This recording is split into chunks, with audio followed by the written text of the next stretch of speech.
Hamas has agreed to an immediate ceasefire as long as the Israeli government meets two, in my opinion, very simple conditions. Let me tell you what they are.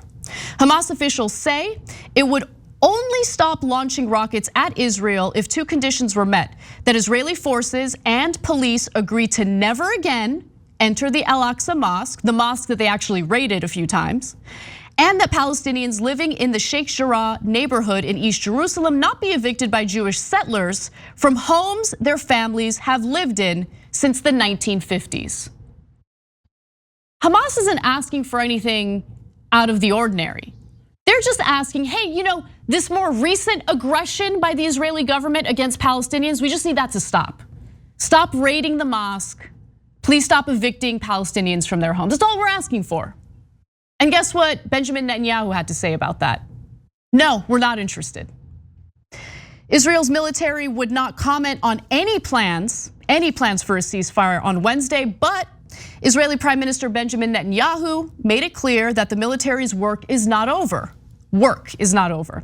In fact, he says, with every passing day, we are striking at more of the terrorist organization's capabilities, targeting more senior commanders, toppling more terrorist buildings, and hitting more weaponry stockpiles, he said, before adding that he was, quote, determined to continue this operation until its objective is achieved, to restore quiet and security to you, citizens of Israel. By the way, there are Palestinian civilians and citizens in Israel who certainly have not been living in peace as a result of Benjamin Netanyahu's aggression toward them. That should be noted for the record.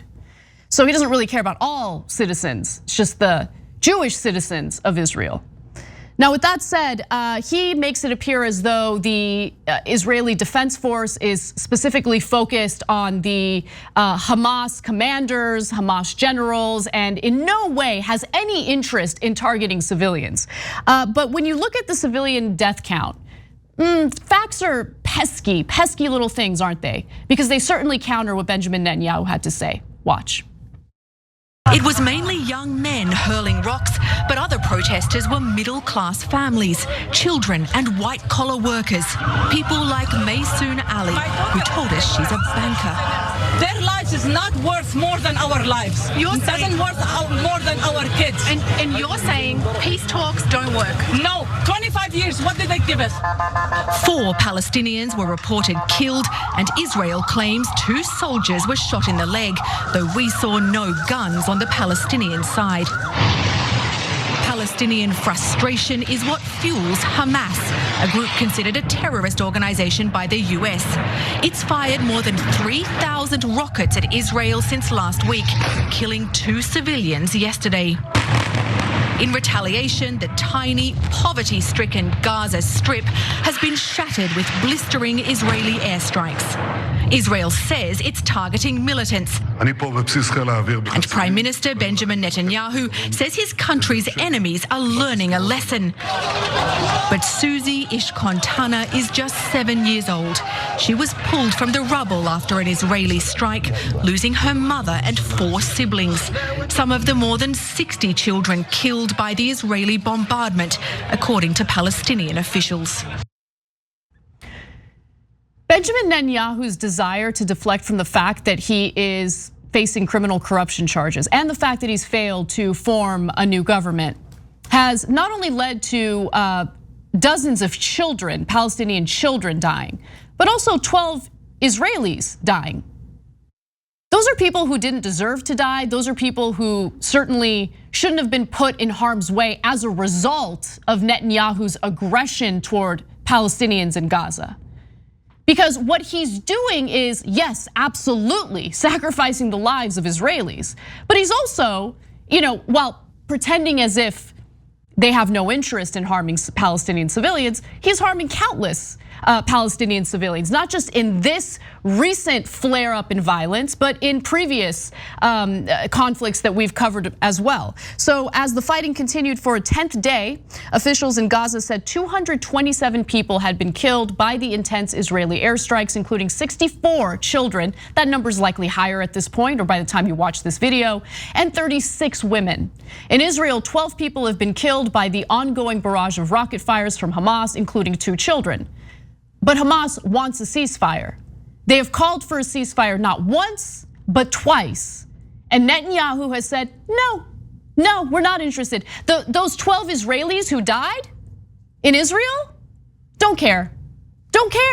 Because all of this violence is deflecting from the fact that I'm a failure and nothing more than a pathetic right-wing authoritarian who can't even form a government. Let me give you more. Netanyahu also thanked the United States for their support, for Joe Biden's support in repeatedly saying that Israel has the right to defend itself, even though Israel, under the leadership of Benjamin Netanyahu, decided to, a month ago, aggressively attack Palestinians during the month of Ramadan by raiding the Al-Aqsa Mosque, by evicting Palestinians from the homes that they've lived in for decades. Biden has not called for an immediate ceasefire. He hasn't even called for a ceasefire publicly. He is calling for ceasefires allegedly in private phone calls with Netanyahu. We then get the transcript of the phone calls. And here's what CBS is reporting. President Biden told Netanyahu in a phone call on Wednesday morning that he expected a significant de-escalation today on the path to a ceasefire, according to a description of the call from the White House. So he just, he wants to make sure that Netanyahu is at least considering getting to a path toward a ceasefire. But in the meantime, civilians are needlessly dying as a result. Okay, great. Progressive Democrats are calling for a resolution to block weapons sales to Israel because as this ongoing conflict leads to civilian deaths, the Biden administration decided that they would approve $735 million in weapons sales to the Israeli government. And so now there's a proposal, it's a proposed legislation, I should say, that's supported by Representatives Mark Pocan, Rashida Tlaib, Cori Bush, Betty McCollum, also Ayanna Pressley and Ilhan Omar. A lot of corporate Democrats are left out of that list, so that should be noted as well.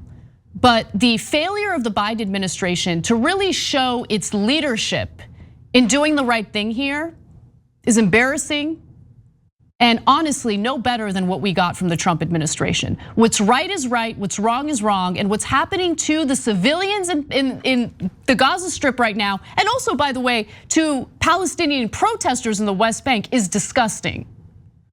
What we saw in the destruction of a building that international journalists operated out of in Gaza was disgusting. What we saw with a Palestinian man losing 4 of his children and his wife in one Israeli airstrike, disgusting. What we saw with the Israeli forces bombing a bookstore in the Gaza Strip, also disgusting. It shouldn't be difficult to say these things, and it shouldn't be difficult for the leader of the United States, the so-called leader of the free world, to call for an immediate ceasefire. But Biden's not a leader. He can't be a leader on this.